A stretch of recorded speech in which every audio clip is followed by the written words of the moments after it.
കയ്യിൽ നിന്ന് പോയി എന്ന് പറഞ്ഞു കഴിഞ്ഞാൽ ഇതിലെ ക്യാരക്ടേഴ്സിനെ പോലെ തന്നെ മൊത്തം കിളിപോയി, പടത്തിനെ കിളിപോയ അവസ്ഥയായി. അതായത് ഓവറായിട്ട് പിന്നെ ഒരു ചളമായി പോകുന്ന ഒരു അവസ്ഥയിലേക്ക് എത്തിപ്പോയി അവസാനം.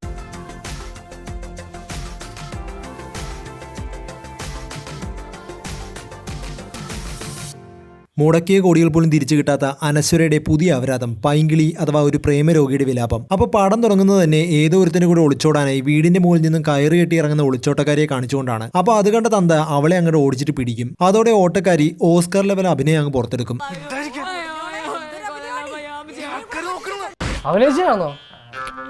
പറയണ്ടേ, ഞാനത് ഇവിടെ എടാ മികച്ച നടനുള്ള അവാർഡ്. അയ്യോ അതൊന്നും വേണ്ട, എനിക്ക് പറയാൻ. അപ്പോൾ ഓരോ ദിവസം ഓരോരുത്തന്മാരുടെ കൂടെ ഒളിച്ചോടുക, എന്നിട്ട് മടുക്കുമ്പോൾ തിരിച്ച് വീട്ടിലേക്ക് വരിക. അതാണ് ഒളിച്ചോട്ടക്കാരുടെ പണി.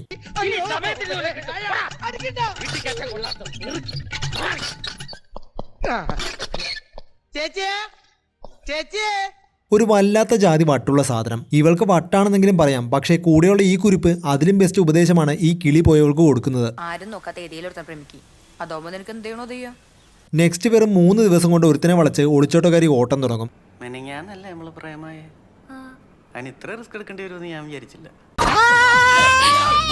ഒളിച്ചോട്ടക്കാരിയുടെ വീട്ടുകാരെ പേടിച്ച് അവളെ കൊണ്ട് ഹോസ്പിറ്റലിൽ പോയി ഒളിച്ചിരിക്കുകയാണ് പാവം ചെറുക്കൻ. അവനാണെങ്കിൽ ആരെ കണ്ടാലും പേടിച്ചോടും.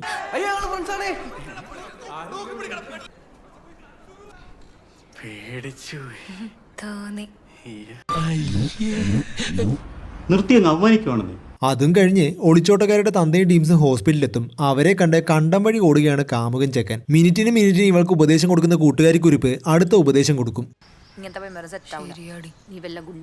പിന്നെ ഇവളുടെ വക യോയോ അഭിനയം വേറെ.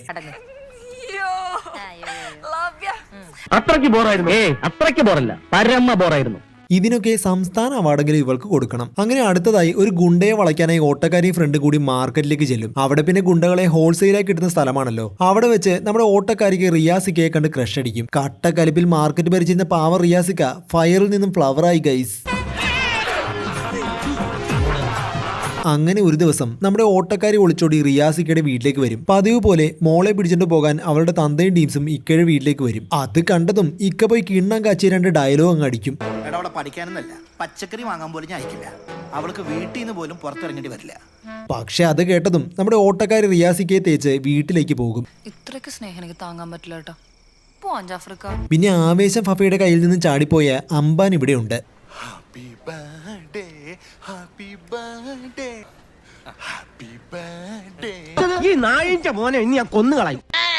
ഇതൊക്കെയാണ് ഇങ്ങേരുടെ പണി. ഒരു ദിവസം പ്രിന്റിംഗ് മെഷീൻ എടുക്കാനായി അമ്പാനും കൂട്ടുകാരൻ കൂടി കോയമ്പത്തൂർക്ക് പോകും. അപ്പോഴാണ് അവിടെയുള്ളൊരു വ്യാളി അമ്പാന്റെ ബൈക്ക് മോഷ്ടിച്ചുകൊണ്ട് പോകുന്നത്. അമ്പാൻ പോയി അവനെ പിടിക്കും. പക്ഷെ അതിനിടയിൽ അറിയാതെ ആ ചെറുക്കൻ പാടമാകും.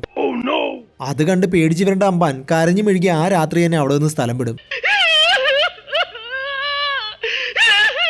അങ്ങനെ ഇതിൽ നിന്ന് രക്ഷപ്പെടാനുള്ള വഴി തേടി അമ്പാനും ടീംസും ലീഗൽ കൺസൾട്ടന്റായ ചുരുളിയുടെ അടുത്തെത്തും. പട്ടി തെണ്ടി കള്ളയവരാതി തറനാറി നായിന്റെ മക്കളെ. പിന്നെ ഗൈസ്, ഇങ്ങേരുടെ ഒരു അസാധ്യ കോമഡി ഉണ്ട്, ഒന്ന് കണ്ടിട്ട് വരാം. ഈ ചാനൽ വീണ്ടും സബ്സ്ക്രൈബ് ചെയ്യുക, ബെല്ലൈക്കൺ അമുക്കാൻ മറക്കല്ലേ.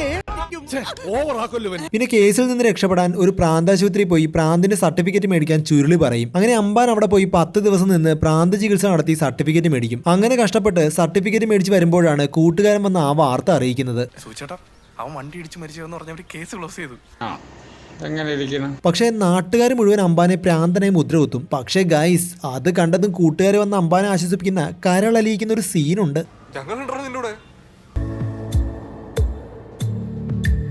ഇനി നമ്മൾ പിരിയില്ല, we are friends. ദുഃഖങ്ങളിൽ കൂടെ നിൽക്കാം. Sudden arrangements not good. വിചാരിച്ച പോലെ അങ്ങോട്ട് സെറ്റപ്പ് ചെയ്യാൻ പറ്റില്ല, ഒന്ന് അഡ്ജസ്റ്റ് ചെയ്യണം. എന്നിട്ട് നമ്മുടെ ഓട്ടക്കാരി അടുത്ത ചെക്കനെ വളയ്ക്കാൻ നോക്കും. ചെറുക്കൻ വളഞ്ഞെന്ന് കണ്ടു കഴിഞ്ഞ ഓട്ടക്കാരി അവളുടെ പരിപാടി തുടങ്ങും. ഞാൻ കുളിക്കാൻ പോവാണേ. എന്താ ഇട്ടേക്കുന്ന? എടാ പോടാ, നിർത്തി പോടാ. ഇവളുടെ ചേഷ്ടകളൊക്കെ കണ്ട ചെക്കൻ മൂടായി രാത്രിയിൽ അവളെ കാണാൻ വീട്ടിലേക്ക് ഏണി വെച്ച് കയറി ചെല്ലും. എന്റെ പൊന്നു സുഖു, ഞാനവിടെ ഏണി വെച്ച് കയറി ചെന്നപ്പോ അവള് പറയാ വാ ഒളിച്ചോടാന്ന്. ഞാനപ്പോ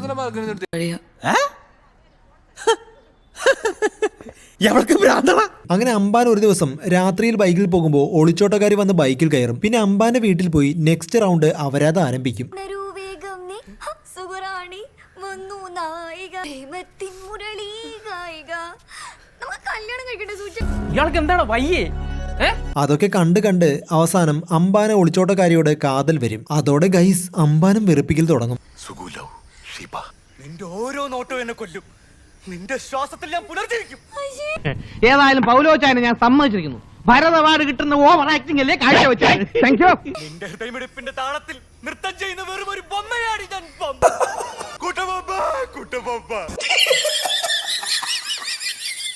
പക്ഷെ അതൊക്കെ കണ്ടതോടെ നമ്മുടെ ഒളിച്ചോട്ടക്കാരി അംബാനോട് പോയി പണി നോക്കാൻ പറയും. നീ കിടന്നിനി എന്തൊക്കെ കാണിച്ചാലും ഞാൻ നിന്നെ കെട്ടൂലടാ. അതോടെ പ്രാന്തായ അംബാൻ മതമിളകിയ ആനയെ പോലെ അവിടെയുണ്ടായിരുന്ന ആൾക്കാരുടെ നെഞ്ചത്തേക്ക് കയറും. സത്യം പറയണോ? പെറ്റ തള്ള സഹിക്കത്തില്ല. പിന്നെ അവിടെ ഉണ്ടായിരുന്ന വാഴയെല്ലാം വെട്ടി നശിപ്പിക്കും. പിന്നെ എന്തൊക്കെയോ കാണിക്കും. അങ്ങനെ ഒരു വിധത്തിൽ ഈ അപരാധപ്പടം തീർന്ന്.